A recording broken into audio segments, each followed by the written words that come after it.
for that reason, there it goes.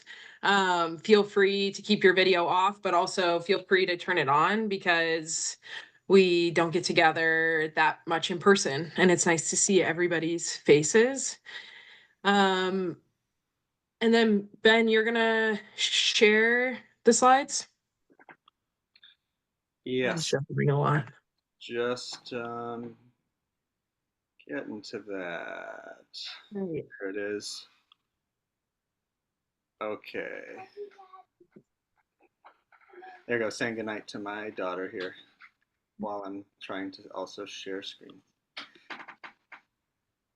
You're doing it all. Well, some of it. Okay, let me get to. Oh. I know we're not in full screen yet. No idea how to share on the Google. Yeah. Slideshow? We're young farmers, but we're not tech savvy. No, we're not. Somebody just tell me where the full screen. Can you all see my screen? Yeah, do a slideshow or Yeah, slideshow. Oh, yeah, there you go. Thank you. Let's get started. Perfect. Okay, so we're gonna talk a little bit about our chapter and who we are. And then we're gonna just do some grounding for the past 2 days of the new presidency, and then we're gonna get into our actual event. So yeah, we have these 3 guidelines listed here. Take care of your needs. Yeah, feel free to turn off your camera or do whatever you need. Step up or step back, and respect and listen. Feel free to like use the hand raising function, or come off mute if you need to ask questions. So this is our leadership team. I'm Jeannie Jansen. I also work with Illinois Farm Link. And then Laura is on our leadership team and she works with Iowa Farm. Shane, who's with Ramshackle Farm in McHenry County. Ben, who's going to be leading the education portion of this and is in Iroquois County with Earthlore Farm. And then Alyssa, jack of all trades in Chicago, community grower. And yeah, that's who makes up our leadership team right now. It's not hierarchical, 2-year terms. And yeah, if you're curious about that, we're going to be talking more about our leadership team and elections and stuff in probably a month or so. So this is a statement about our chapter, Northern Illinois Young Farmers. We believe deeply in the power of agrarian organizing, groups that pull people together to motivate, educate, and charge towards a unified vision to get us where we all dream of going. So we like to think of ourselves, I guess, as a community building organization, a social network of farmers. It's called Northern Illinois Young Farmers, but Shane always says that, well, we don't believe in borders, so technically we don't necessarily know where Northern Illinois stops and starts. You don't have to be young, really, and there's people that aren't even farmers in our chapter, but people who are farming or excited about the local food system and want to build community around it is really what our chapter is here for. And we're here for that because we believe that getting to know your neighbors leads to building collective power and community care networks. And we believe that we need collective power and community care networks to get us to collective liberation. But yeah, we're really in this stage right now of getting to know your neighbors. That's why we host things like Family Reunion and virtual meetings where we can all gather together.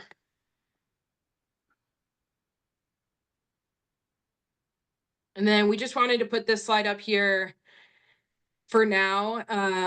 So this is our current statement of things that our chapter stands for and tries to embody in our interactions with ourselves, our interactions with each other on a one-to-one basis, and when we're like planning events for the larger community.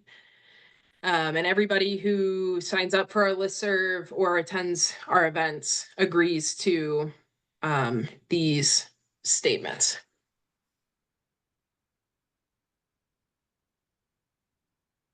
And then we just wanted to include a quote from Trisha Hersey, who wrote Rest is Resistance, that we feel like encapsulates our chapter. And like, yeah, the feeling that especially as farmers, there's this focus on work and labor. But we're trying to do this other part of the quote as well. You were not just born to center your entire existence on work and labor. You were born to heal, to grow, to be of service to yourself and community, to practice, to experiment, to create, to have space to dream and to connect.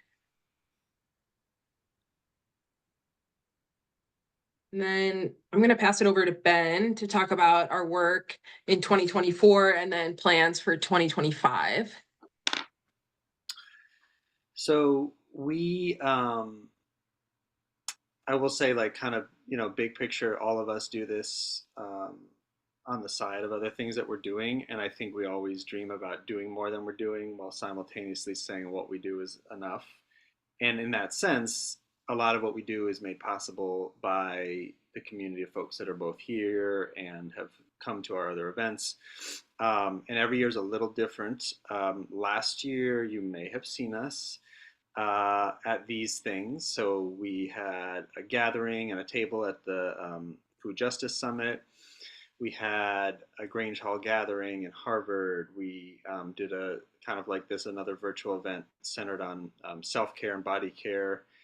Farmily, which many of you know about. If you don't, it is an annual gathering in the fall that brings together 100 or more farmers, farm supporters, and we feast, we talk, we make music, and hang out and get to know one another. And this past year, I was at Hazard, Andy Hazard's farm, and it was wonderful. Shortly after that, we hosted the Common Ground in Northern Illinois. We have also been hosting monthly education coordination meetings. So if you're in a position within an organization that does education with for farmers or with farm policy, talk to me about that. And those plans for this year are a little bit up in the air, but we were essentially providing a document and space for people to collaborate and share out stuff that they're working on. This year, in addition to this virtual event, which we plan to follow this virtual format with 2 field days, spring and summer, that focus on a similar theme or similar type of farm. We have a couple things going on coming up next week at the Everything Local Conference. So one of those things is we are co-sponsoring a happy hour with the Illinois Stewardship Alliance on Wednesday of the conference out at a bar. They're providing the pizza. We're providing a few drinks total, 1 drink per person. But stay tuned with that. And then the next day, on Thursday afternoon of the conference, we also are having open time for anybody that's in our chapter or just wants to talk about Northern Illinois farming and food policy. We'll have an open meeting. So stay tuned for those things. Alyssa is going to be leading up a presence at the SIFPAC Food Justice Summit coming up in March. We are a sponsor at Transformation, which is on March 29th. We will be starting planning for the Farmily reunion aforementioned shortly, and maybe more. So that's what we had and have going on.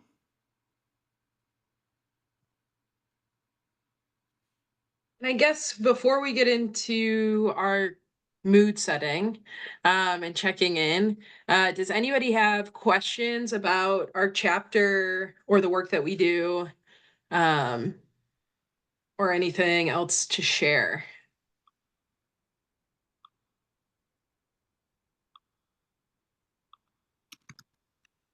Okay. Great. Okay. So yeah, after we shared that, I want to take some time to read a poem. And I had somebody call this arriving, I think, on a Zoom meeting that I was on the other day. And I really liked that because I feel like a lot of times I'm going at like 150 miles per hour before I get to the computer. And it's really helpful to spend some time just showing up and being like, oh, I'm actually here right now. Uh, so the question that I've been asking myself, and that I have on my phone screen is, are you breathing? And so I think that that's the first question right now. It's just a reminder to breathe. And maybe we can take some deep breaths together. Feel free to turn your camera off if you'd be more comfortable with that or not. Um, you can turn your sound on if you want to exhale really loudly. That's also okay. So yeah, let's just take 3 deep breaths together.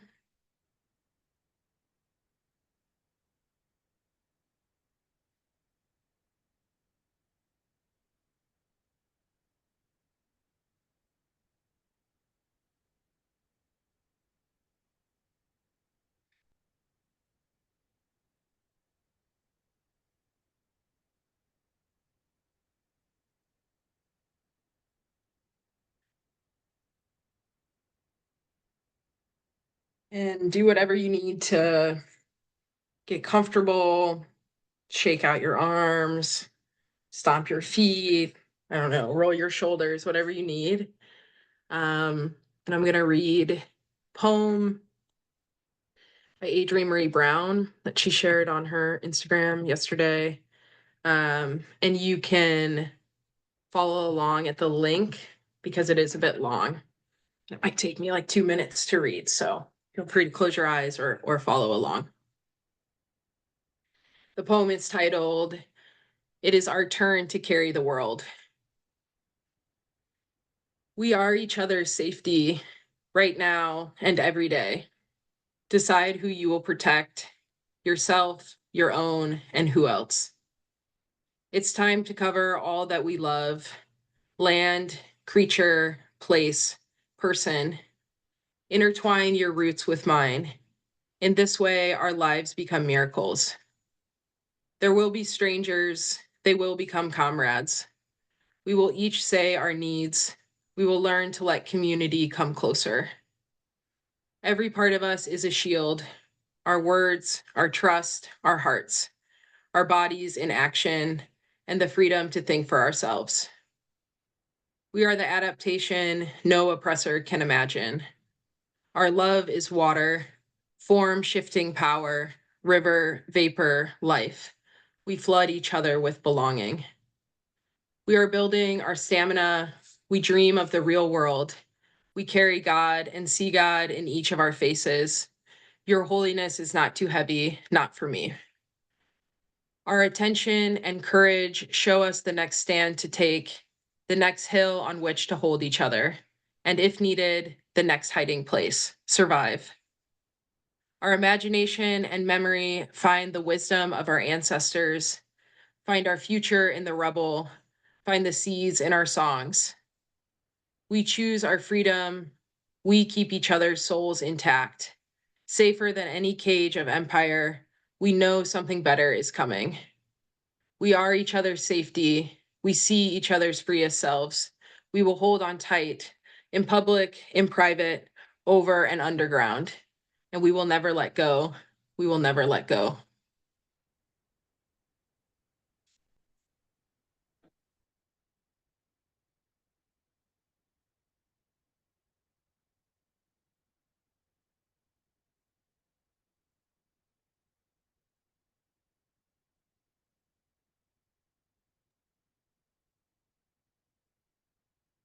Thank you all for listening to that poem.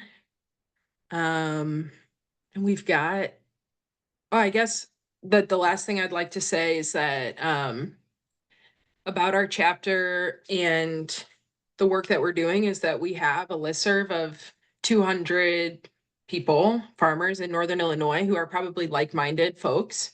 And I just want to encourage anybody who feels called to build community or use that space for community to use it. You can, I don't know, if you want to do a book club or a potluck or a giant puppet build, whatever you feel like you might want to gather people for, I would just really encourage you to use that listserv and know that it's a space of like-minded community. And then maybe before we start, we've got like 9 minutes till 8. If we could just go around and share our names, pronouns, and the farm that we're with, if we are with one. Yeah, I think that that's probably all we'll have time for. So feel free to come off camera when you introduce yourself, and then we'll start our panel discussion. So yeah, I'm Jeannie. I use she, her pronouns. I'm based in Humboldt Park in Chicago. And I'm not currently growing, but I do land access work with Illinois FarmLink. And I'll pass it to Alyssa. Hello, I'm Alyssa. Use she, her pronouns. I am a Chicago grower farmer, and right now I am working with Chicago Patchwork Farms in Humboldt Park.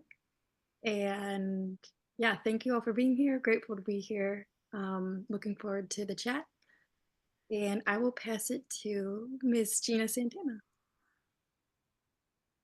Everybody, Gina Santana. I go by she, her, and I'm in a in-between place. I have a lot of aspirations for growing. I'm more in the administrative end of farming right now with a local urban farm, but I really come here as me and not as the farm that I'm currently with, because I want to explore growing into my own space. So I rather just represent me rather than, anyone else at this point.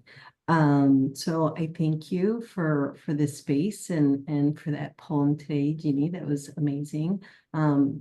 Breathing and holding my heart and rubbing my heart is how I am dealing with everything that's going on right now, if that helps anybody. But thank you, and I will pass it on to Christine.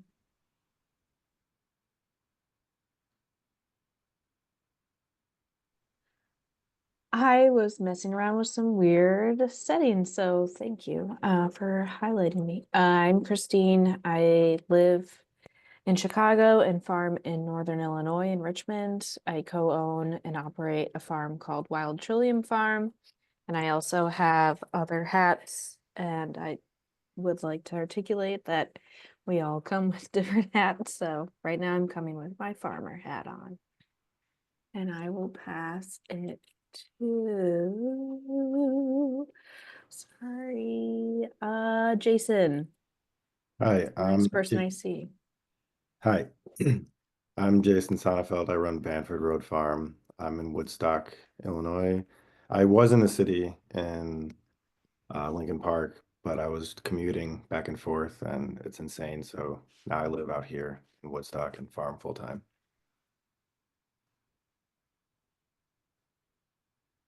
And I'll pass to, let me see, Jess. Hi, I'm Jessica. I'm in Logan Square and run a therapeutic gardening program at a residential facility in Beverly, and looking at options for ways to use the Shy Block Builder Urban Ag land program to turn things into farm space in the city in a mutual aid vision. So yeah, lots of visions, as someone said, and aspirations, but grateful to join this networking community. And we'll pass to Fresh.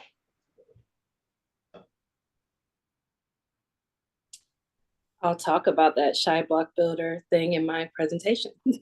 um, I'm fresh. I use they, them, she, her, any pronouns, mix them up, please. I'm from Fresher Together. I mostly farm about an hour and a half away from Chicago in a town called Beaverville in North Iroquois County, like just near Pembroke Township. And is there something else I'm supposed to share? I also farm in Chicago and have been doing a lot of stuff, but I'll talk about that later.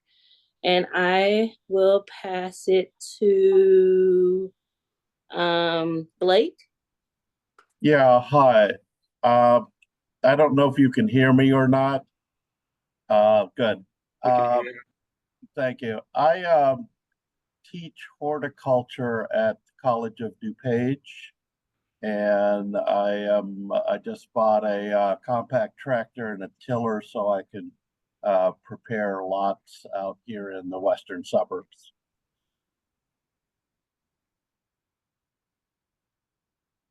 Yes, you want to go?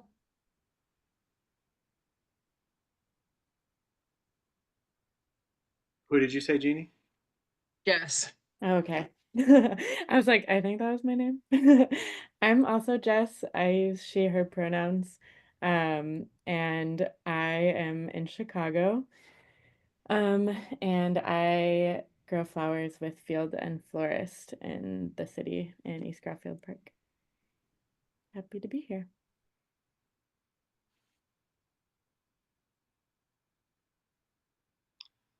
Why don't we pass it to Tulio next? Hello, folks. Sending everybody warmth for a multitude of reasons. But yeah, I'm Tulio. I use they, them pronouns. I'm currently in McKinley Park in Chicago. And I'm currently, I just recently quit a office job. But most of my food growing experience comes from working in school gardens and McKinley Park Community Garden. So a mixture of like growing food and doing like garden education. Yeah, that's me. And Emily, have you gone yet? I don't think so. I have not. My name is Emily Jones. I use she, her pronouns. I am farming in Harvard with my partner on his family's land. At the moment, we're kind of slowing down our vegetable produce CSA this year because we are getting married on our farm and we're trying to focus on flowers and kind of just keeping our sanity. But yeah, I've been wanting to kind of feel more community and I've been a part of this group but haven't been really participating. So I'm excited to kind of take a bigger role this year. So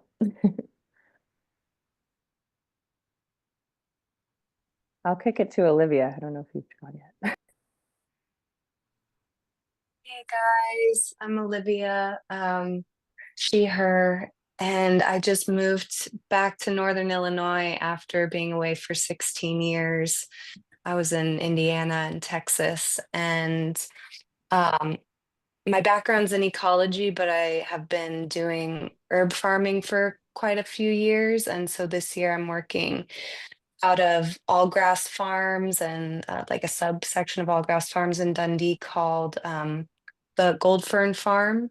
And so I'll be growing like natives and medicinals there. And I'm really excited to meet you guys. And Jennifer, have you gone yet? I have not. Hi, my name is Jennifer Viktora-Cuomo. I use she, her pronouns, and I own and operate Wonder Farm Earth in Northern Illinois, right by the Wisconsin border. I will pass it on to Lisa.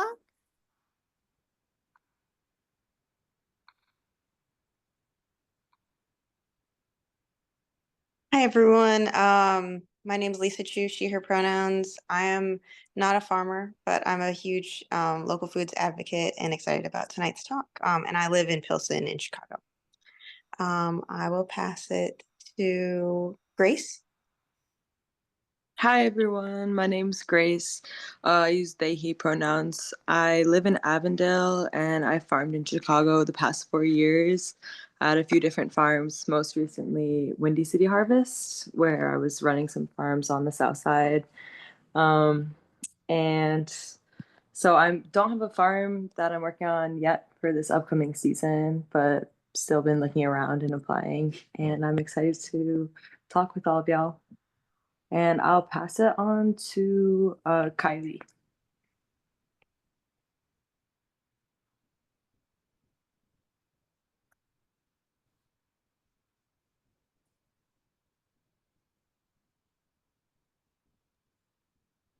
I don't see Kylie anymore. So maybe yeah. Marlene. Hey, I just checked when this started. Has everyone just been doing intros or?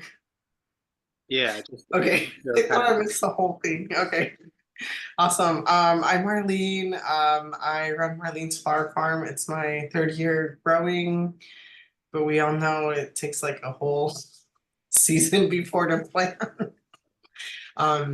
So it feels like I've been doing it longer, but I'm still learning. I run a CSA. This last year was my first time with farmers markets and pop-ups. And I just focus on specialty cut flowers from April to pushing it to the end of October with the climate we've been having. And then I guess I pass it to somebody. If you haven't gone, raise your hand. Was that everybody? I think is Stephanie there? Hey y'all, hi, my name is Stephanie Sarco Jimenez. I use she, her, ella pronouns. Super lovely to be in community with you guys.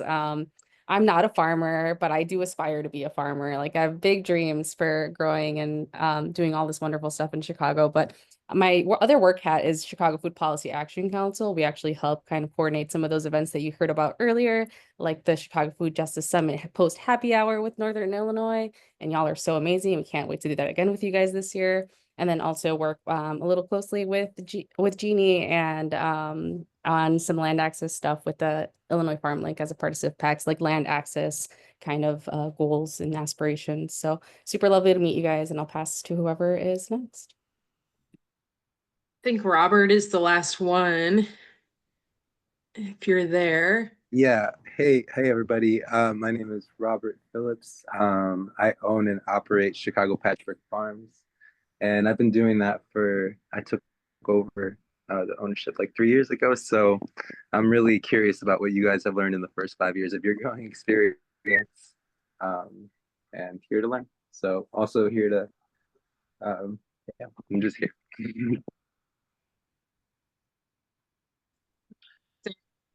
And did Allison go? Then introduced herself in the chat. Right. Allison's Wonderland Farm in Harvard. And so Ben, I think it's to you to start us off. Okay.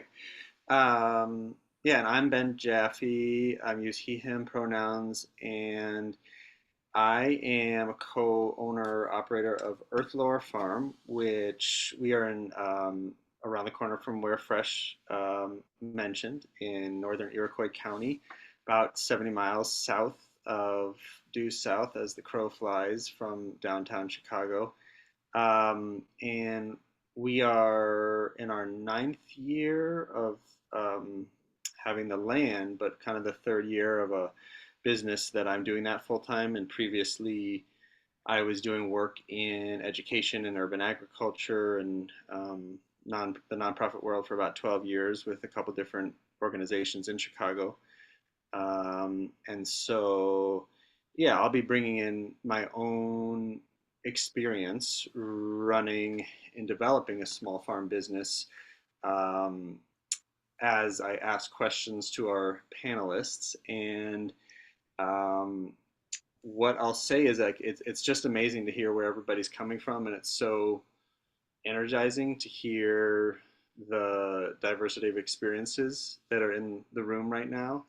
And this is kind of why we wanted to do a gathering like this, not only because it's cold and it's just hard to get places this time of year and it's easier to do this, but the vision for this is that it's hard to find a person out there that doesn't believe that small businesses and small farms are important, right? But there are so many challenges that go along with the promise and with the dreams that so many of us in this room have or are living into those dreams. And I think that often we hear about um, somebody starting a business, and then we hear some of the successes, and we hear the polished world of social media and websites and all that, but we don't often hear about the path it took for them to get to those successes, or we don't hear about the challenges, or we don't talk those out together, and we don't problem solve together. Um, and Northern Illinois is a pretty big area, and a lot of us are, pretty spread out. But the idea with this series is to not only learn from a few farms, but also to share your own experiences um, and questions. So to that end, even though I have some questions, and I'm going to moderate the discussion. What I'd like folks to do is, after we hear from the 3 different farms, they're each going to give a little presentation that gives us the lay of the land, pun intended, that if you have questions that come to mind, for now, put them in the chat. But if it's a really, burning question once we start that discussion period, feel free to go off mute and just ask. But I do have a few questions after they present. And we're going to go with Jennifer from Wonder Farm Earth going first. And like I said, each farm is going to give us a little visual and verbal sense of their development in just a few minutes, but we'll get back to asking a little more in-depth questions to each one. So Jennifer, take it away and let me know if you need any help on screen sharing. Thank you.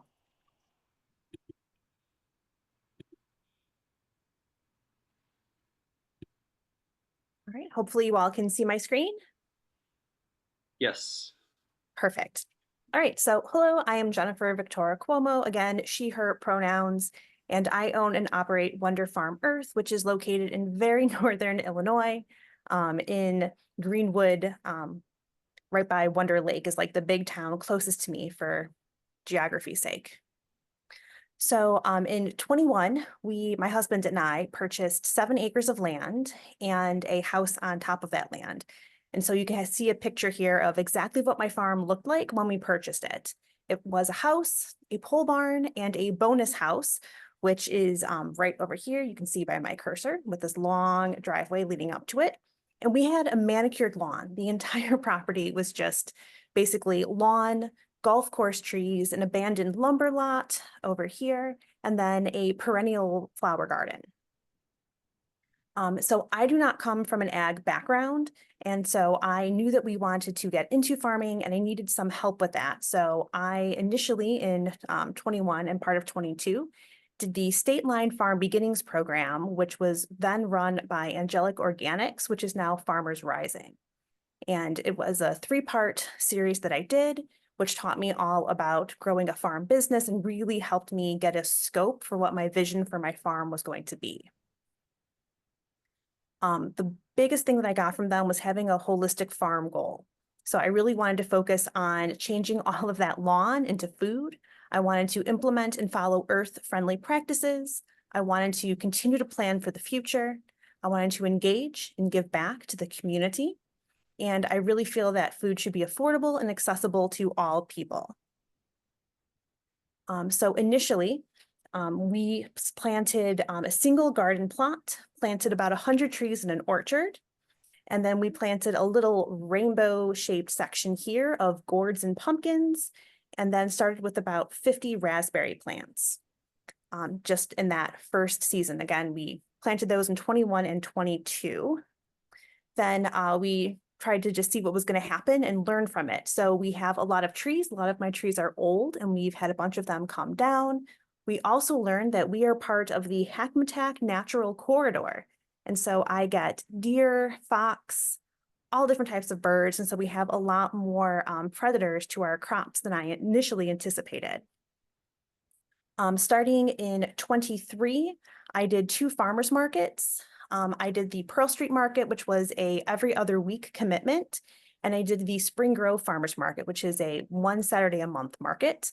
I also added a pop-up that year, and I started accepting SNAP EBT transactions through a Market Link grant. That first market season was great, taught us a lot, taught me what market works for me and what market doesn't, and kind of really helped me focus on what to do with my land. So that following year, I planted a lot of dead hedges and hugel cultures, and then additional garden plots and added more perennials. Let's see, so we added like 200 more raspberry plants. We added asparagus, sunchokes, horseradish, and garlic. And then for the 24 season, I did 2 markets. I did the Wonder Lake Farmers Market, and then I did the Spring Grove Farmers Market again.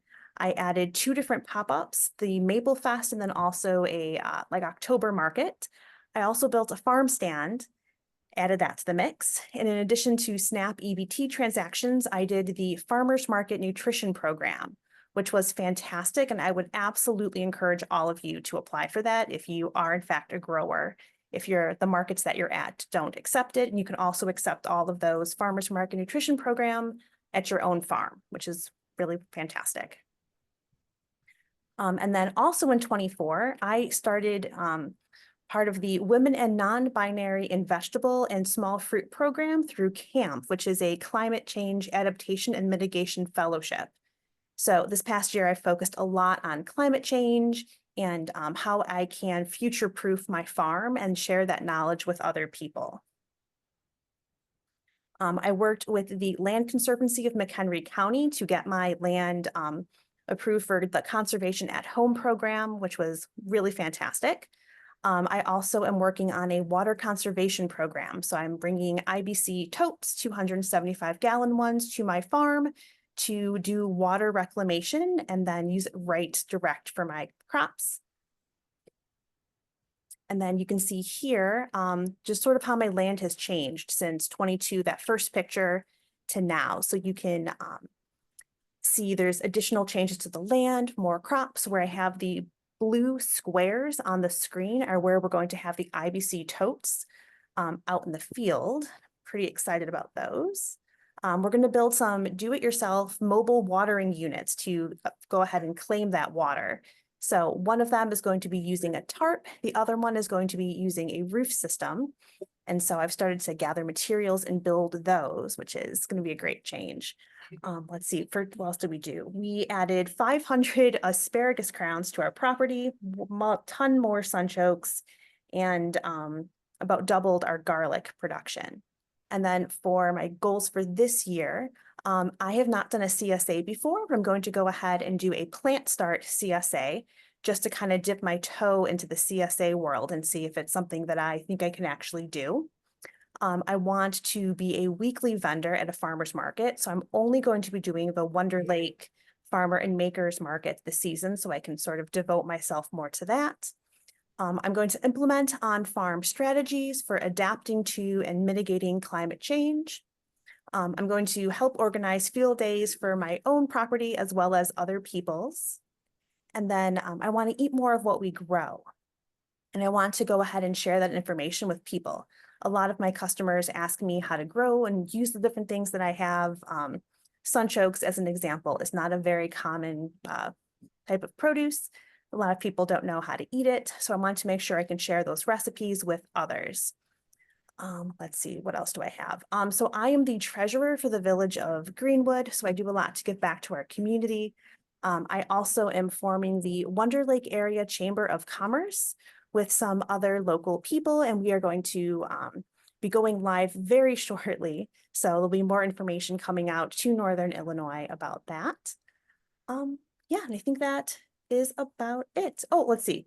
I have some hydroponics growing at the moment, and then I focus on fruits, herbs, vegetables, and flowers.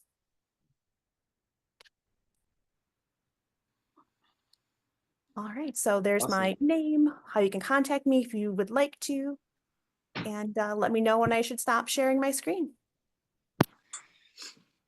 Well, I think that's good. And if folks do want to get in touch, of course, we can kind of share emails or stuff, through the chat after the end of this whole presentation. So yeah, thank you so much, Jennifer. It's really, and we're going to do Fresh up next, but just it's really great to hear the similarities and differences in the way farms evolve, and just speaking to my own farm, our family farm, that we've gone a different route where we haven't done any markets, but we've gone in right away on our CSA from the beginning and wholesale, but we have a lot of similar, holistic goals. And your last goal about eating more of the food you grow, it seems obvious, maybe to a lot of people from the outside, but when you're, as a lot of us know in the room, when you're working all day and you don't really have time to cook the stuff unless it's something easy to eat, you just don't eat as much of it as you probably should. And full disclosure, the number of times I've fed my kids Casey's pizza on the way to somewhere instead of eating the stuff that we grow is more than I'd like to admit, but hey, we all got something to work on. So I share a lot of those same goals. So yeah, thank you, Jennifer. And next up, we're going to hear from Fresh and Fresher Together's story. So Fresh, let me know if you need any help there. All right, we will figure it out in a second. Let's see.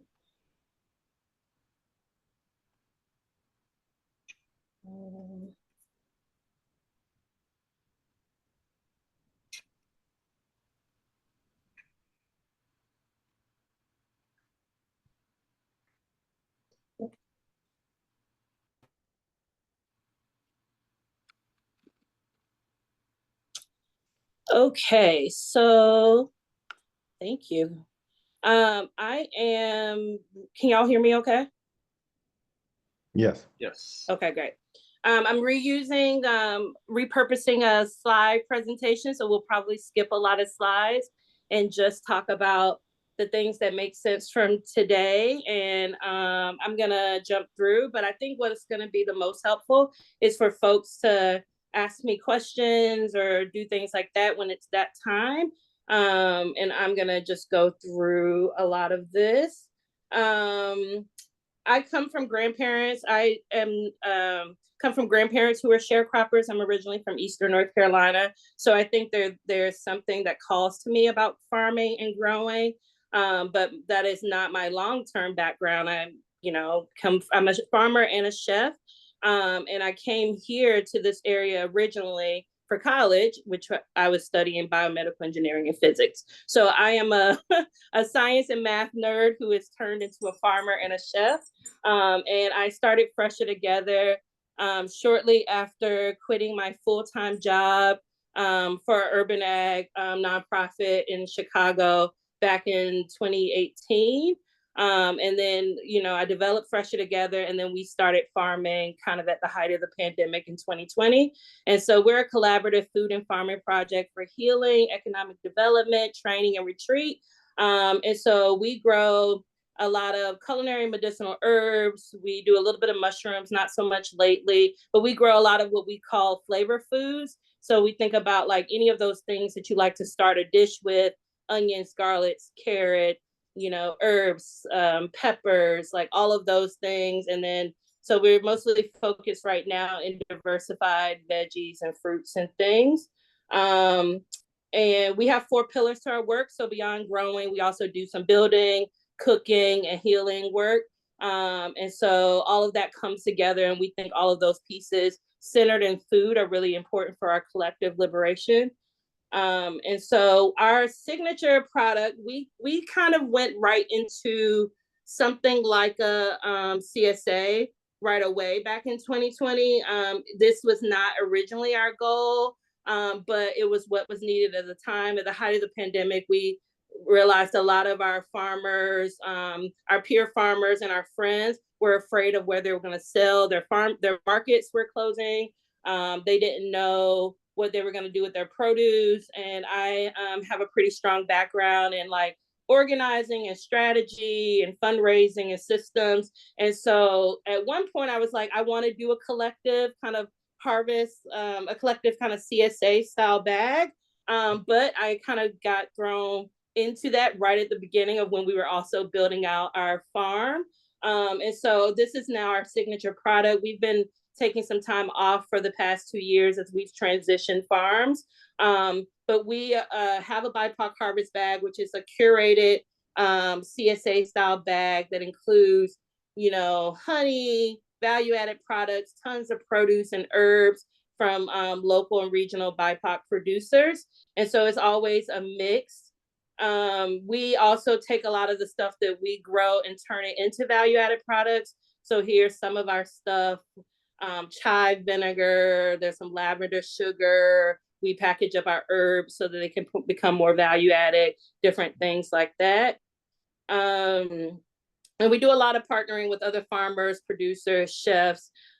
Here's, a chicken up here from Ever Favor Farms. And I know she's not doing that anymore up in Woodstock, and honey and microgreens and spices, all from like local producers and farmers. So this is I'm just gonna go through, these are some of our pictures from our urban space where we used to be. We started at an incubator farm.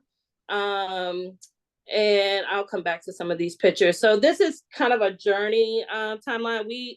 I originally got introduced to farming per se. I was a long-time grower. I think of myself as a beginning farmer, but I worked on my first organic heirloom vegetable farm in very, very southern Illinois back in 2004 as a wolfer.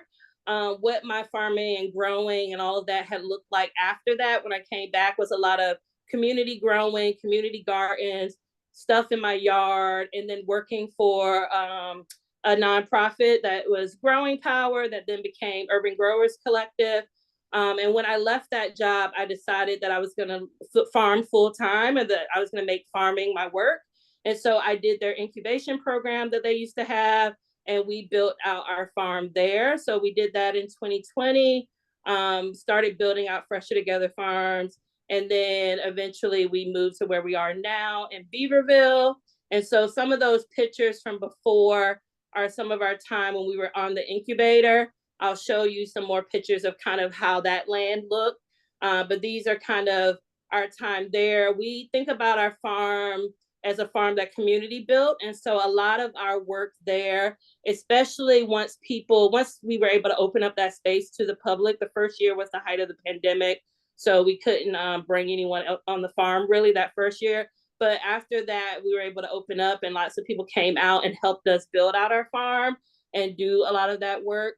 And so that is like how I think in our first couple years, we got to grow a lot at our incubator site, is really relying on community help and support.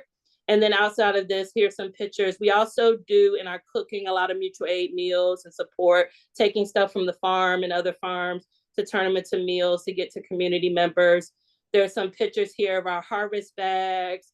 Here's a picture of, I think this was a garlic day or some kind of day on the farm down here with a friend in a wheelbarrow. And then we also do a lot of work. Our dream was to, and hopefully we'll do this a lot more in the future, was to be able to help other farms implement infrastructure by organizing build days. So there's one build day up in the corner where we're at Cedillo's Fresh Produce, helping them build out their wash pack station that they have now, build out some tables, getting them some tubs, all kinds of things like that. So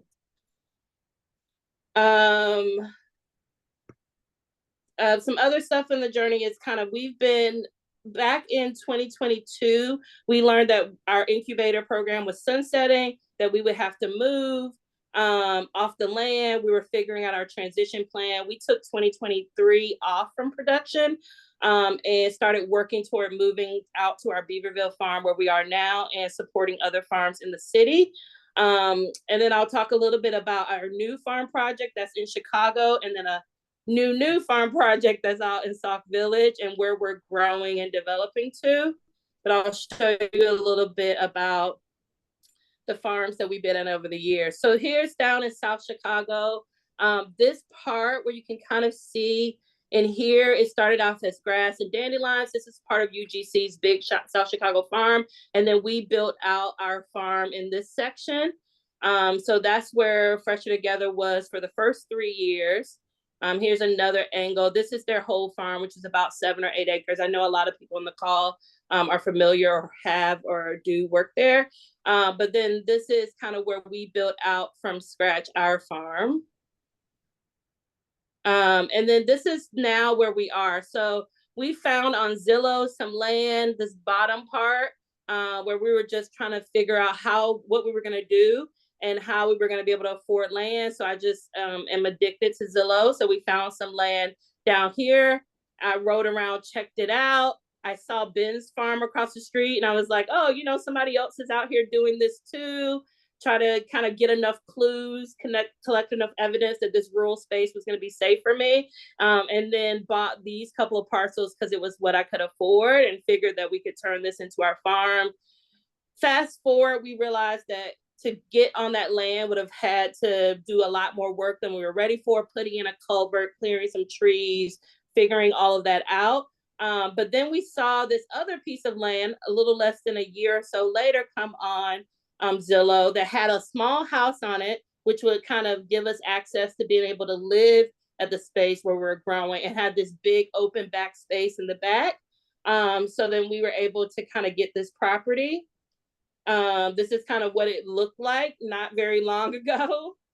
And I don't know what that picture is. It's broken, so let's just skip it. This is what it looks like right now here in the middle. So we did most of this work this year. We last year had, or now that is 2025, we in 2023 had a Nifty Hoops Hoop House Build Day. We got a grant and we were able to kind of put together most of the funds that the grant did not cover to build this hoop house, and people came and helped us build it, including Ben. And so we got about 10 people together over the course of the day, built this hoop house. And then we kind of really turned on our turbojets this year to try to build out the rest of the farm to both give us some capacity to grow and feed folks. So this year, we didn't bring back our harvest bag. We sold 100% pretty much of what we grew into the Illinois Eats program. That's our local LFPA program. And then so we were able to build it out. We bought our first piece of equipment. We started putting in infrastructures and buildings. We got people to come out and help. I also did State Line Farm beginnings once upon a time, Jennifer. So Richie came out and helped us some too. And so, still the farm that community built.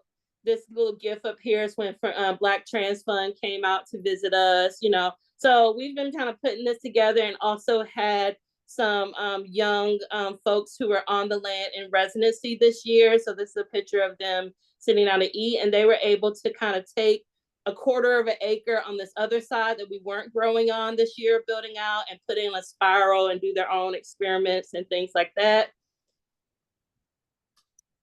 Here's another project that we're working on currently. So one of our things, even though we moved out of the city, was we always wanted to stay connected to Chicago. And like a big piece of our work was feeding folks on the South Side and feeding our community. And so we've been able to work with Shy Block Builder, which I know somebody mentioned, to secure 7 parcels of land that they designated as urban agriculture land. We work with them, with Neighbor Space and a community growers program to secure these 7 parcels. And then over the past year, we've been doing a lot of work, which looks like mostly clearing trees. So we did a lot of assessments, a lot of surveys, a lot of kind of having lots of contractors and different folks come out to turn what this was as the overhead, and this is what it looked like to the front, into a really more cleared space. And that space this is the rendering of what it's gonna look like and what we're building out. And we're hoping that this farm will be predominantly a community space where we can grow a lot of the stuff in the production area to go directly to some of our community partners. And the front will have kind of a farm stand, some community gathering space, some nature play.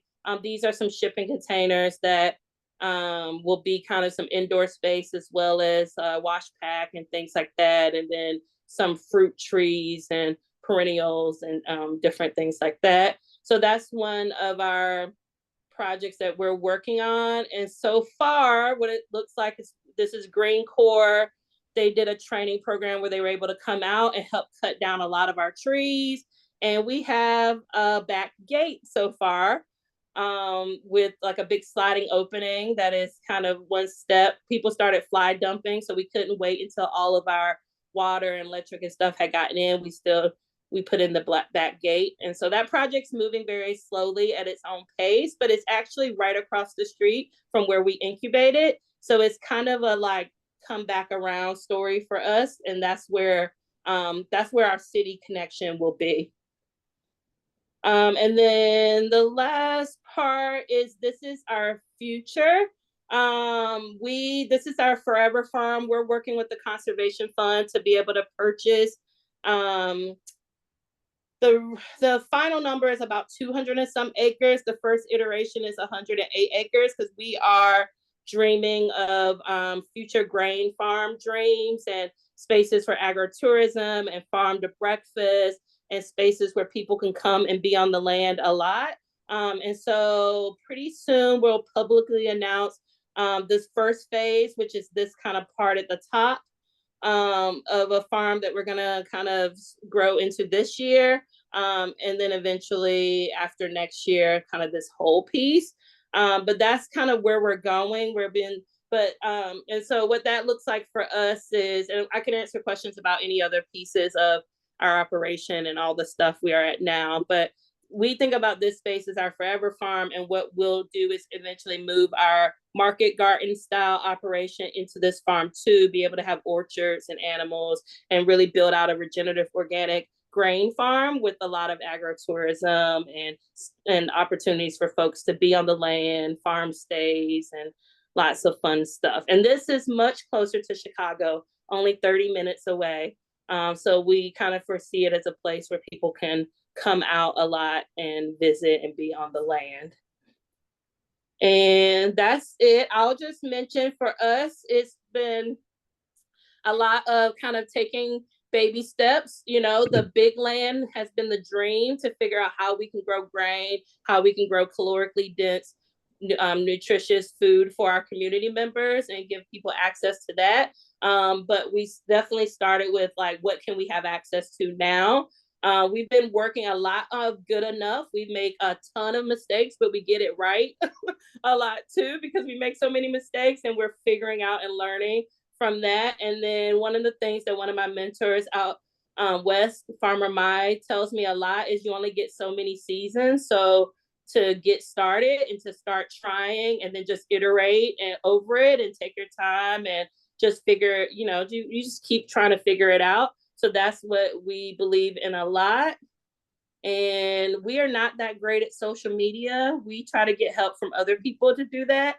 But this is where we are on social media. If you want to follow us, we have not been updating very much. But one day we will take cute social media pictures and be like that type of farm. Maybe we'll see.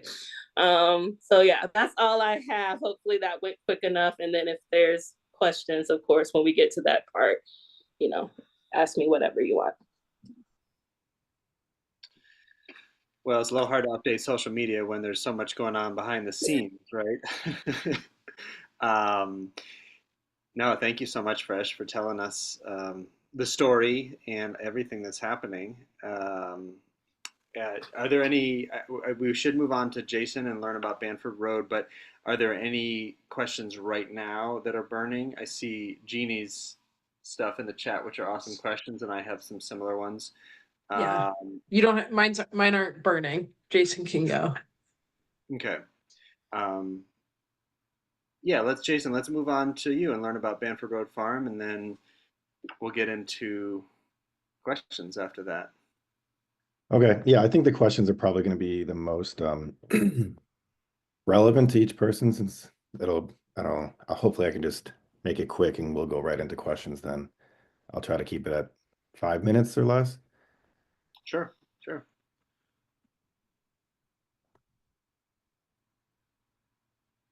Okay. Can you see my slides all right? Yes. Okay, so I was originally a math teacher and English teacher for about 8 years. I have no background in farming. I just decided to switch careers. I got a little taste of it in the Peace Corps in Paraguay. Sorry, I haven't spoken all day, so gotta clear up my lungs. In 2014 and 2015, I was in Paraguay doing environmental conservation, and I got a brief taste of farming, and I realized that that's what I actually want to do with my life. So it took a long time to save and plan and learn and figure out what kind of farming I want to do, but I eventually arrived at like 1 acre, no-till, regenerative, organic, mixed veg, essentially is the umbrella term for it. Um, but I had to put that whole dream on hold and keep teaching for a few years. I went to China for 4 years and saved money teaching there because they give teachers free housing and it's a lot easier to save money. So I was able to actually build up a good amount of savings there and then come back and jump into paying for land and greenhouses and stuff. So that's how I got to where I started in 2022. So here's what the land looked like originally. This is in Woodstock. It's right on the edge of town. It's technically unincorporated McHenry County. It's not in the city limits. Banford Road is the actual city limit. So I'm 5 minutes from downtown Woodstock. I can ride my bike to the metro station, which was one of my goals for getting land, was to be close enough to a train to get to Chicago. So after a lot of searching, we found 9 acres, and the only way I could afford 9 acres near-ish to Chicago was to basically find land with nothing on it, no road or no driveway, no water, no electricity, no driveway, no address even. So it was all wooded, and I had to start from scratch. So after a lot of work and planning and nearly killing myself the first year, we put in a driveway, got a well, electricity, and now have 3 high tunnels, one production, uh, one propagation house, 2 in-ground production greenhouses. So that's in the soil, and then the propagation house is on tables.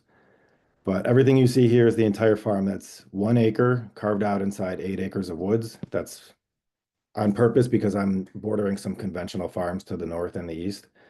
So in order to get certified organic, you have to have a buffer of at least 30 feet. And I don't think that's good enough. And most organic farmers know that 30 feet is not good enough, especially if it's open pasture. They allow you to have 30 feet of grass separating you. And if you walk around the perimeter in the spring when they're spraying down herbicides, you can see the herbicide creeping into the property. It only goes about 4, 5, maybe 6 feet in, but you can see die off on the perimeter. And if I had anything less than 100 feet of trees, I just wouldn't feel comfortable with growing this way. So I'm trying to leave a thick tree buffer around the farm for protection, and not just for herbicide drift, but also for wind protection. I've had some experiences on other farms in the area, and the wind is really, really brutal. But on my farm, it's not really that bad at all. So I can grow some pretty delicate salad greens, and it doesn't really blow over, and I've never really had wind damage at all. So here's a drone shot overview of the farm.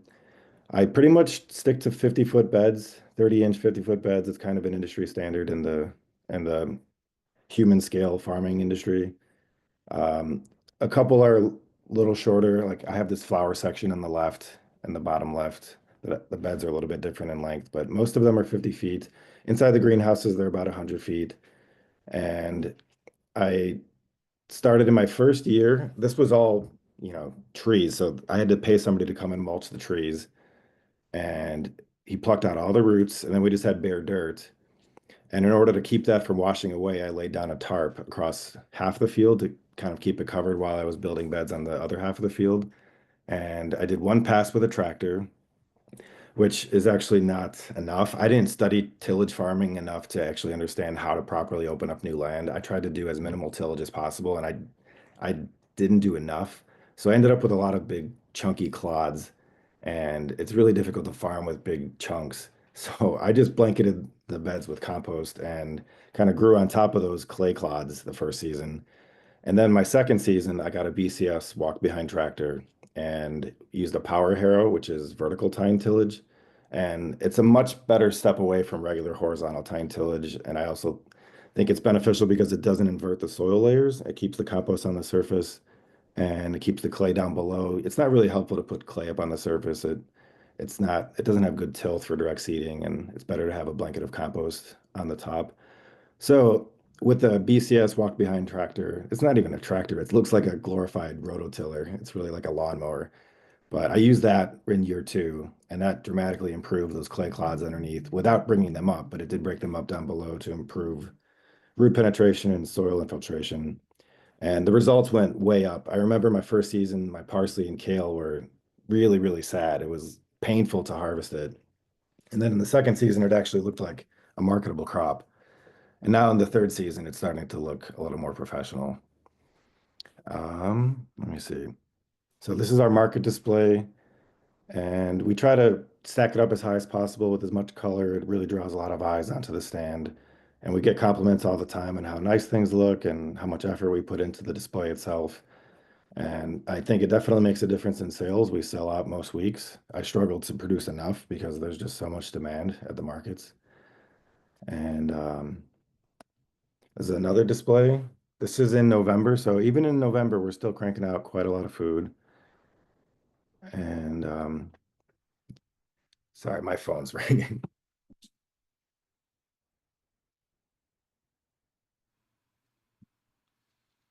Okay, the sales channels for this year, we focus primarily on farmers markets, Evanston, Park Ridge, Woodstock, and then we do a little bit through Illinois Eats, Food Pantry Network, and then a tiny bit through the Food Shed Co-op. That's our local co-op that just opened in Woodstock, and then a really tiny bit to Duke's Ale House and Crystal Lake. They buy stuff from local farms, but primarily I'd say 95% is through farmers markets. We just got a better price, and it's just more worth our time.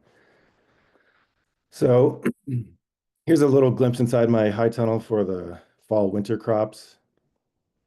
We do as much diversity as possible. It just helps make it easier to sell. I can't sell a whole high tunnel with spinach. Even though spinach will survive the winter better, I have to grow different stuff to make sure I can keep people interested, keep the stand looking nice, and just make sure I don't saturate any particular crop demand.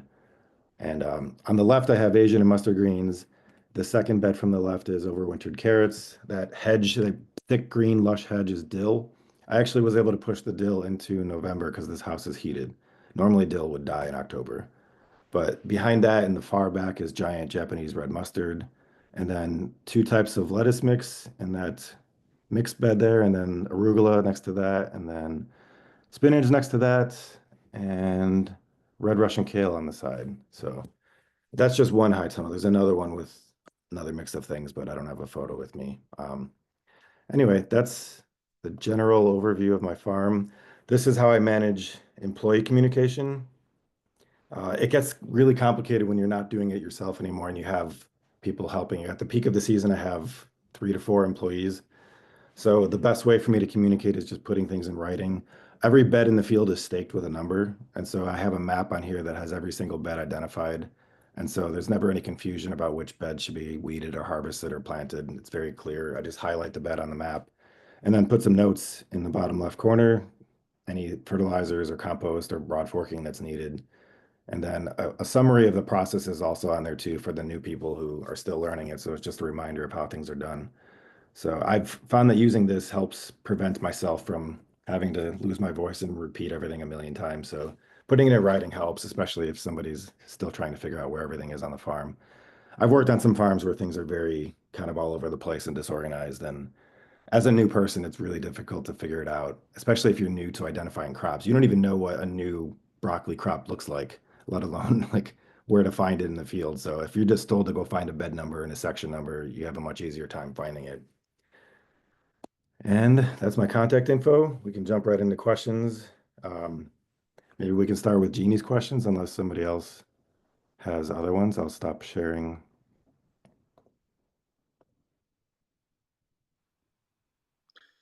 Yeah, thank you, Jason.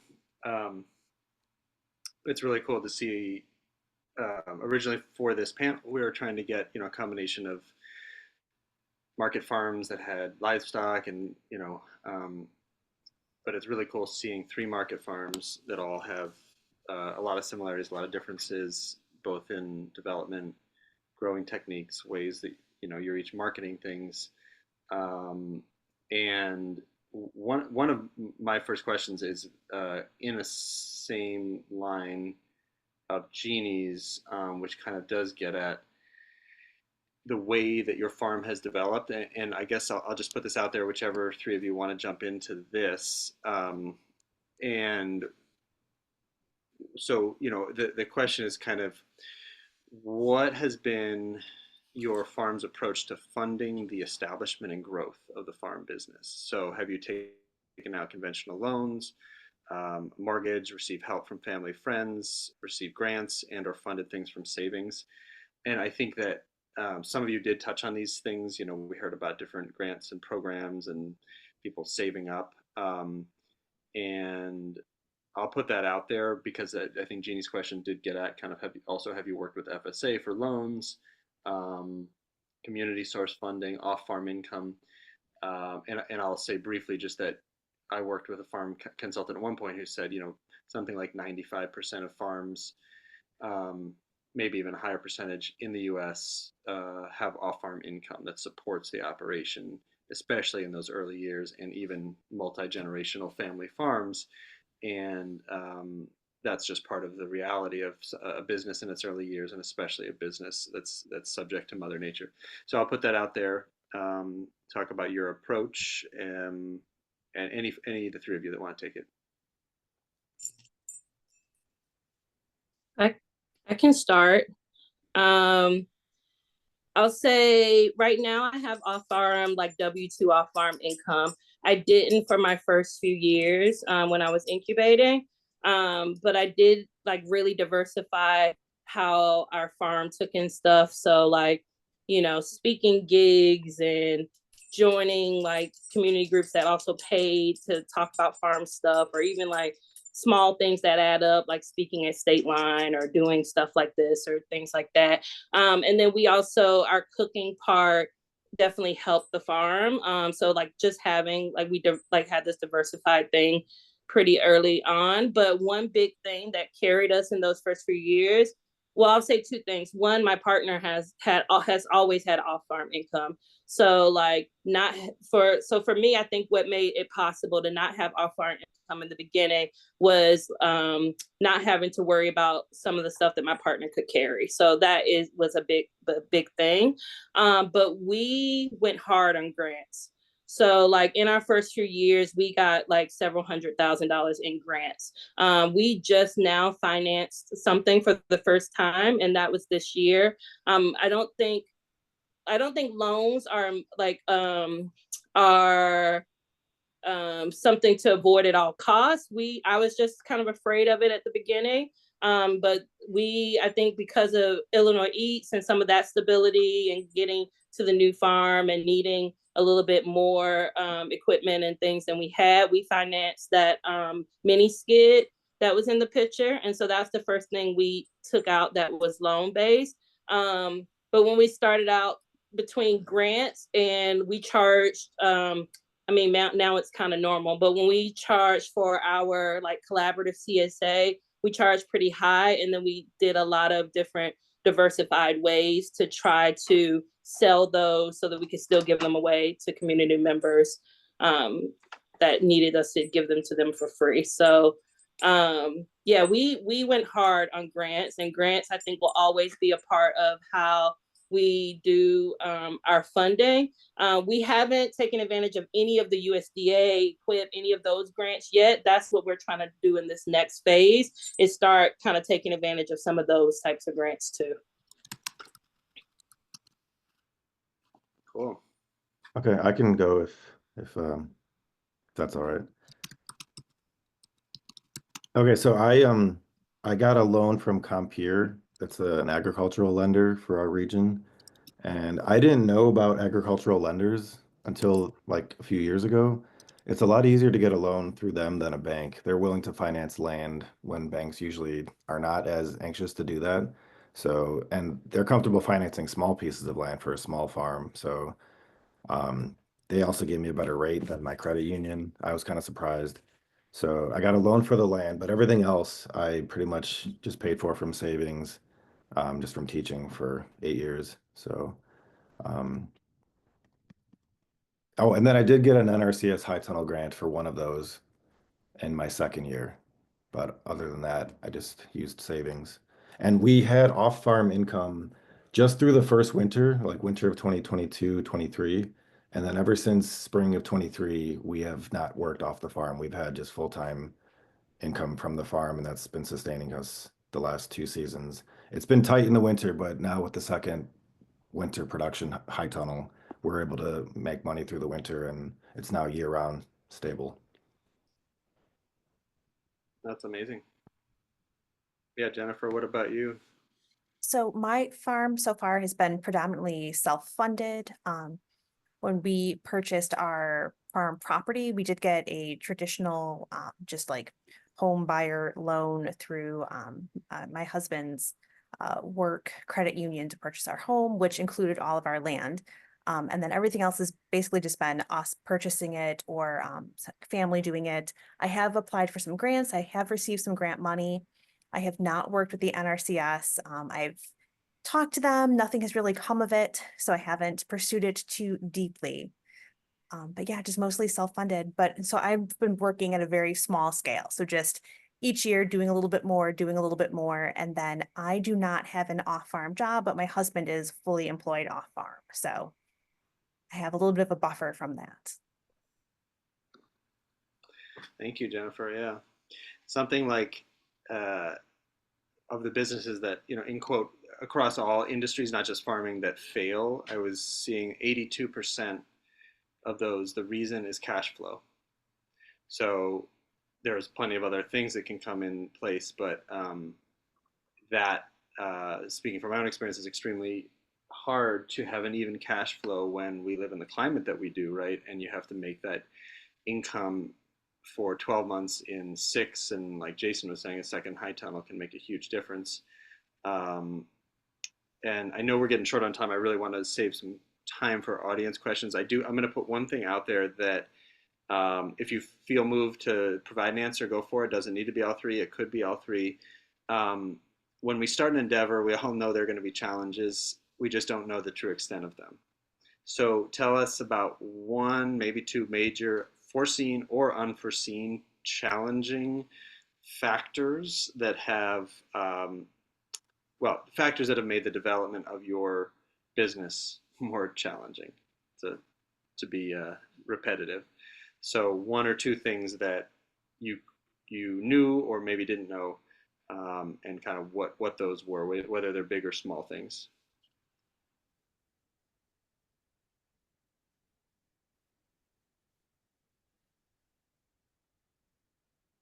So prior to farming for me, I had been a stay-at-home parent for many years.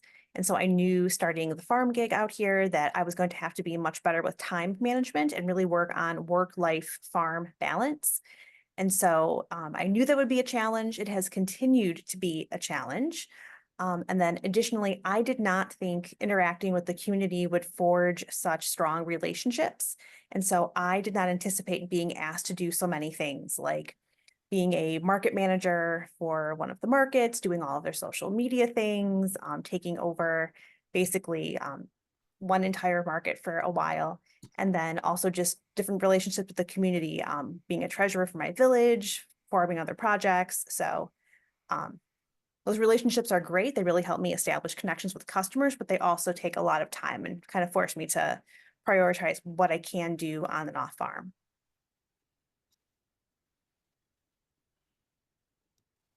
Go ahead. Oh, go ahead, Jason.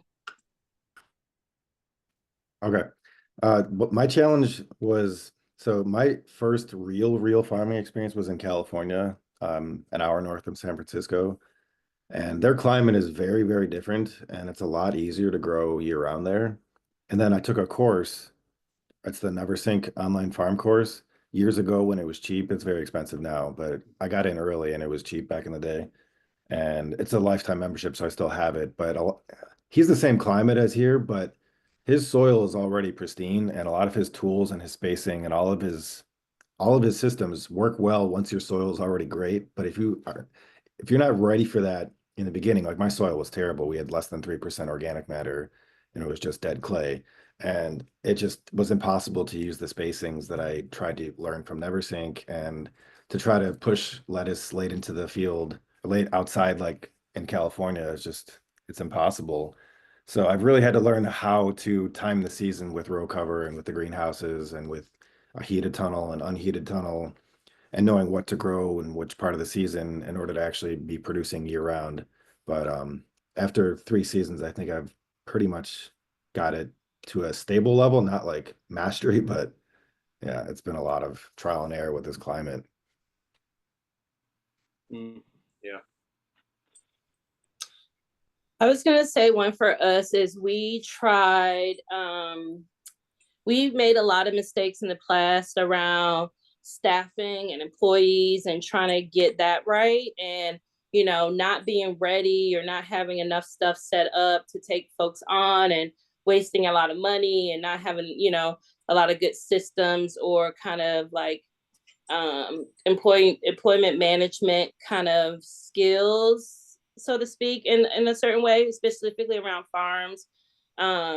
So yeah, I think we definitely kind of went heavy on staff a little too early in our operation, and didn't do it well. And so then kind of went back down to zero. It actually feel like it moved us backwards to bring on more people for how much work we could have gotten done when it was just kind of like the two of us. And so we've kind of gone backwards to kind of rebuild and start again and get more training and development around having staff and employees and managing teams and different things.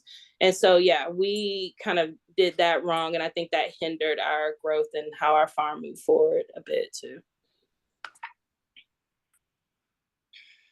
Yeah, these are all real big challenges. Employees, soil, balancing home and work, and that's a distinctive challenge in the farm space where you don't always, your workspace is not always also your home. But yeah, I hear all those challenges in certain ways in my own farm. I do want to open it up for anybody that has questions out there. I have plenty more questions that I had prepared, but I do want to just open it up. Do folks want to shout something out or put it in the chat in the time we have left?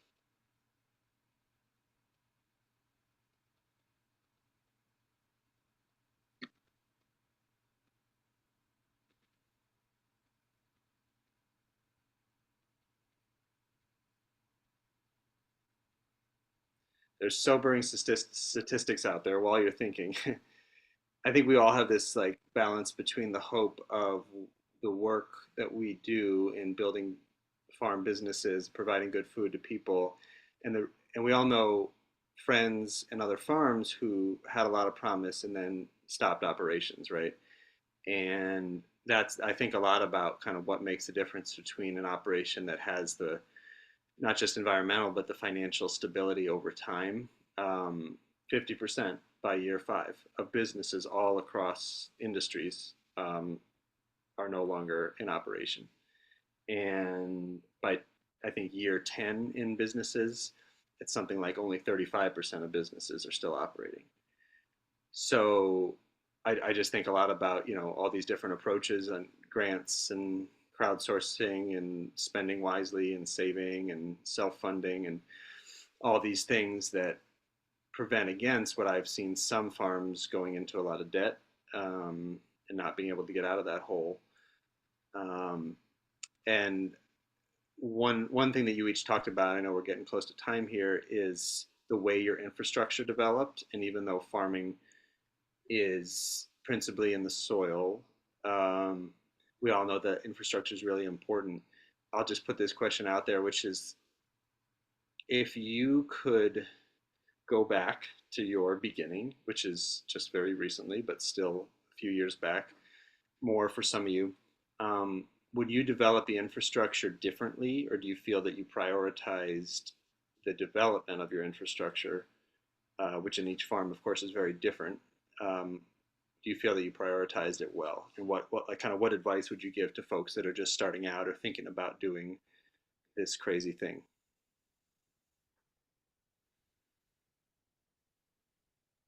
I can start. I would not have spent so much money on wind strip trays. They're an expensive seed starting tray. I think you can get by for the first couple seasons or forever with disposable plastic trays. They don't last long, and I don't like the flimsy, this like wasteful nature of those trays. And you do get a better transplant with wind strip trays, but the cost for a brand new farm, it was substantial, and I could have bought a heater instead. So that probably would have been more useful in my first season. I would say if you can, on whatever property you're going to start farming on, try to just spend some time there. Like, don't start farming and immediately go to profit. Like, if you can, just because what you think you might need might not actually be what you need. Like, we have a gator, which has a power lift in the back. And that has been the best purchase hands down for my farm. If I need to move mulch, if I need to haul trees, like just that one piece of equipment is the best thing we purchased, but I didn't know initially that I needed that. Yeah, I started with a wagon in my Yes. first year, and then I bought my neighbor's 4x4 mule, which is like a gator, in the second season, and it is a life changer. Wow.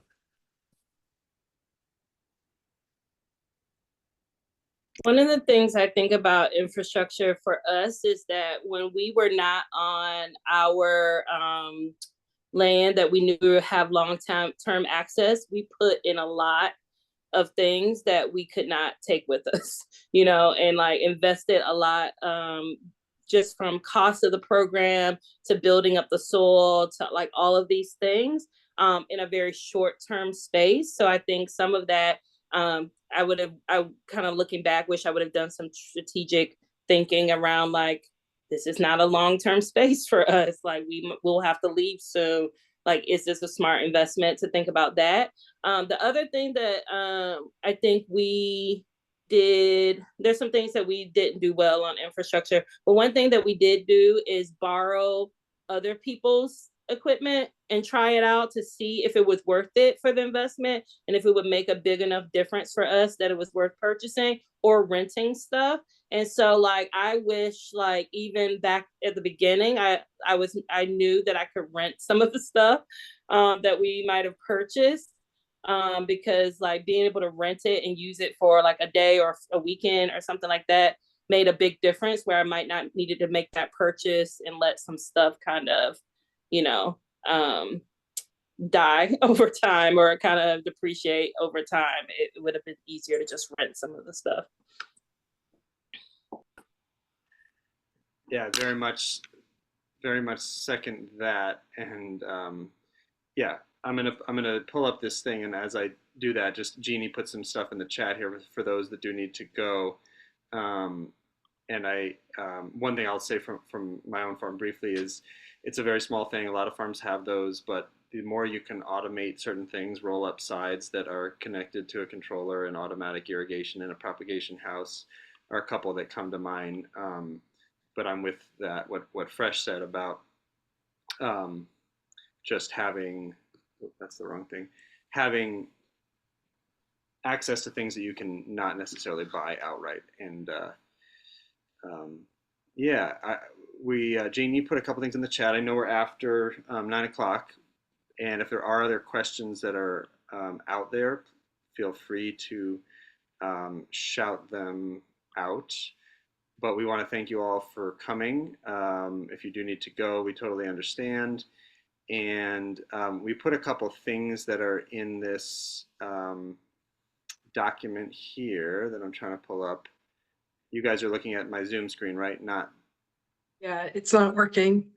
Yeah, weird. Okay, I messed up that.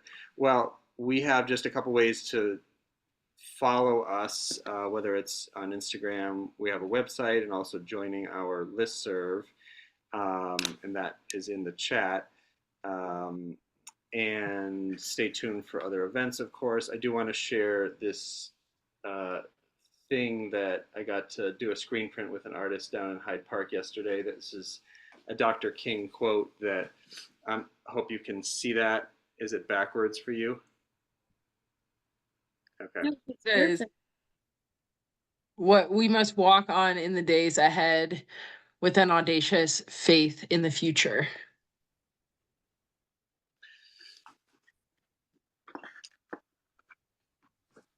I think we all need a lot of hope and faith that there's good work to be done amidst all of the heavy things that are happening.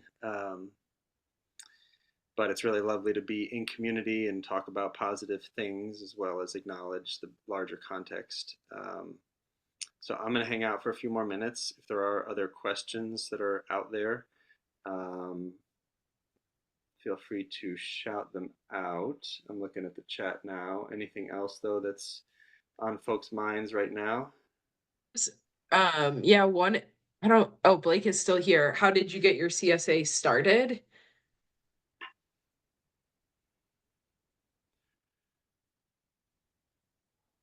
Well, let's see. I guess, I mean, so Jason, you don't. Fresh, you're doing the boxes, and Jennifer, you said you're just starting your CSA, right? I don't know if Fresh, you want to speak to yours?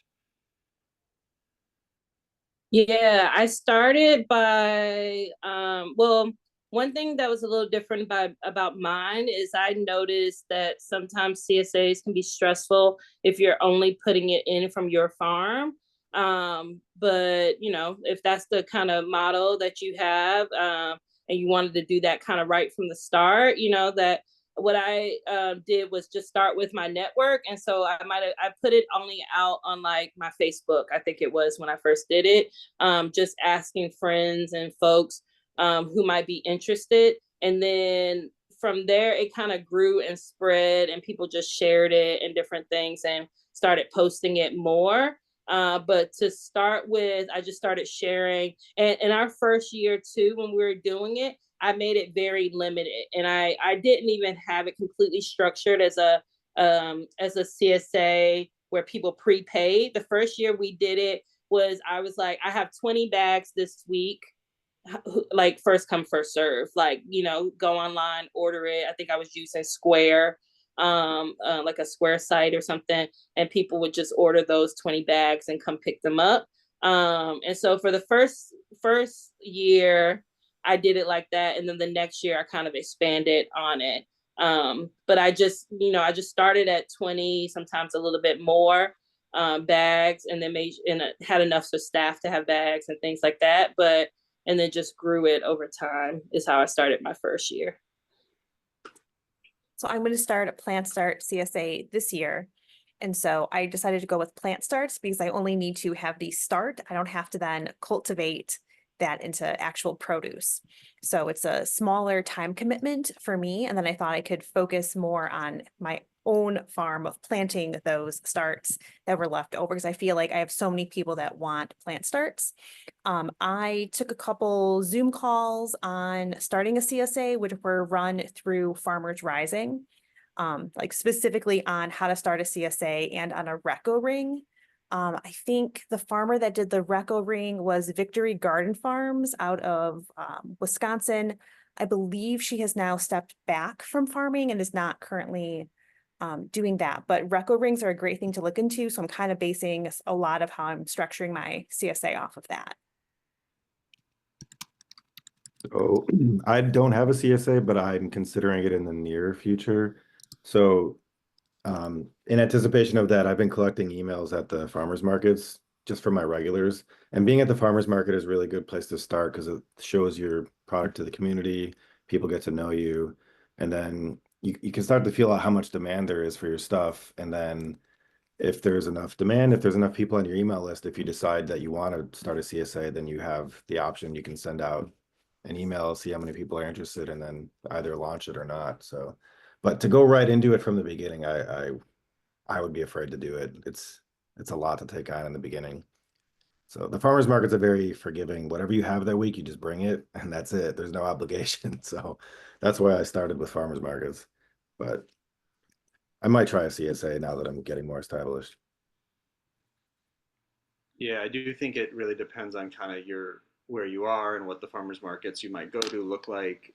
Just speaking from my own farm and our experience, that we went in from the beginning on the CSA because I had a lot of years experience growing and running other people's CSAs, and I felt confident that we could deliver a good product, and it felt like to me less risk than doing a market or doing wholesale. We had done wholesale for years, and we kind of just, I mean, started by having the website and the social media in place, but really just reaching out to people. And one thing that we found really helpful is to identify like those people who are kind of your cheerleaders, who really love your, farm and farm products and story, and can help you recruit, because you definitely can't do it all on your own.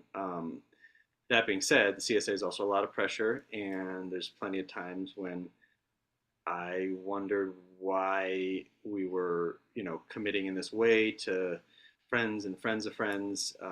But I also think there's a lot of stability in it, right? I mean, that's a big reason why you do it, beyond the community that forms around it, is that you know exactly how many people to produce for, and you have that financial support at the beginning of the season.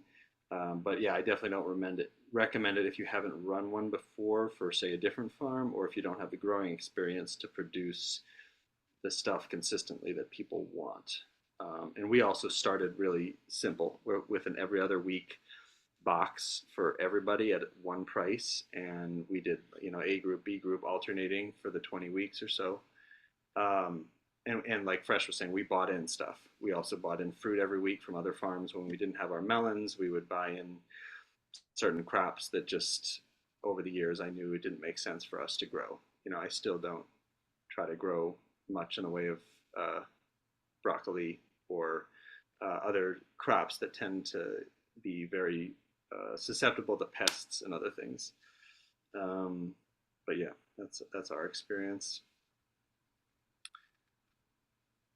And there was a question in there about prices. I don't know. I mean, again, anybody that needs to hop off, of course, pricing is very tricky.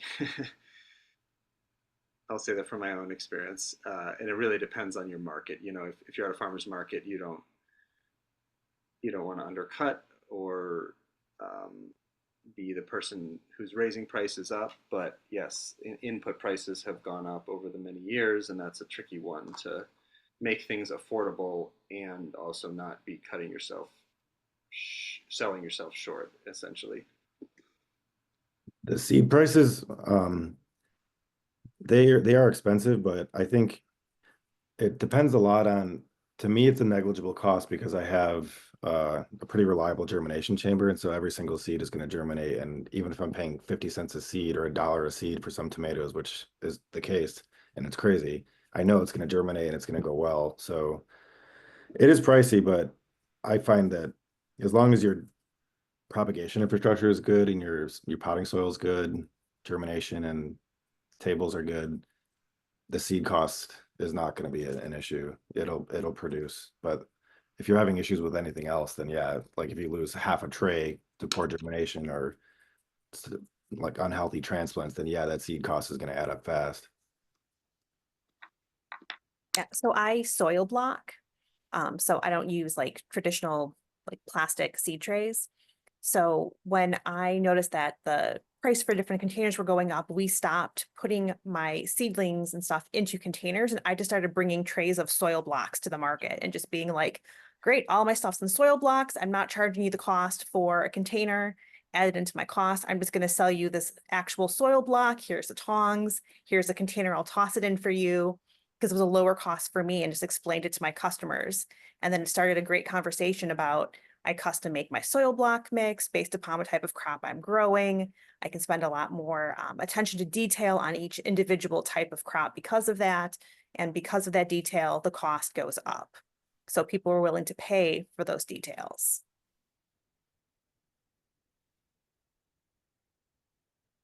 Yeah.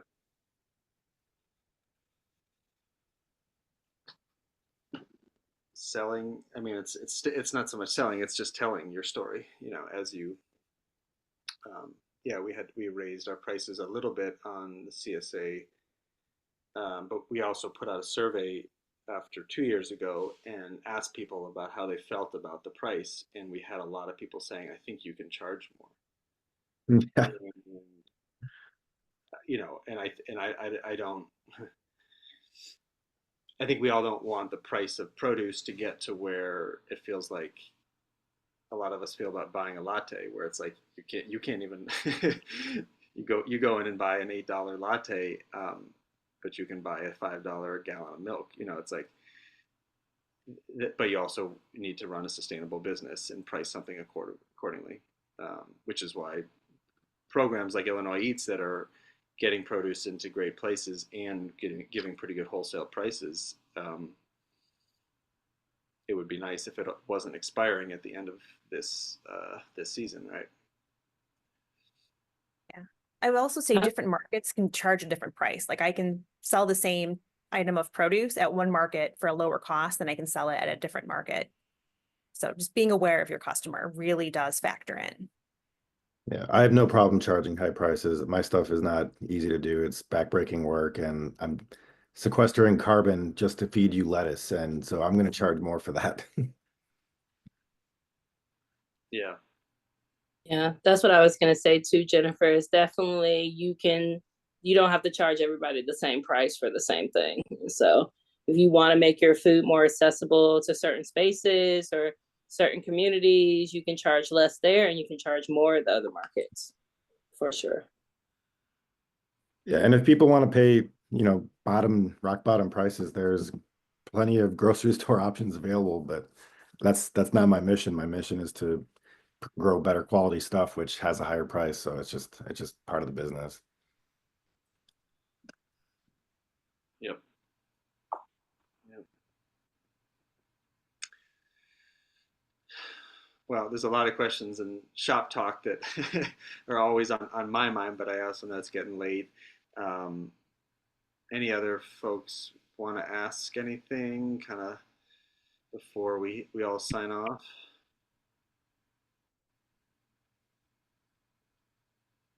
Thank you. It was good to meet you all.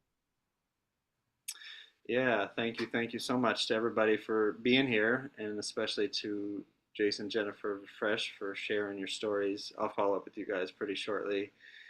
But yes, thank you so much, and stay tuned for hopefully some field days where we get to see all the stuff that we've been talking about. Sounds good. Thanks, Ben. You're so welcome. All right, everybody, have a great night. Bye-bye. Thanks, y'all. Good night. Thank you. Have a good evening.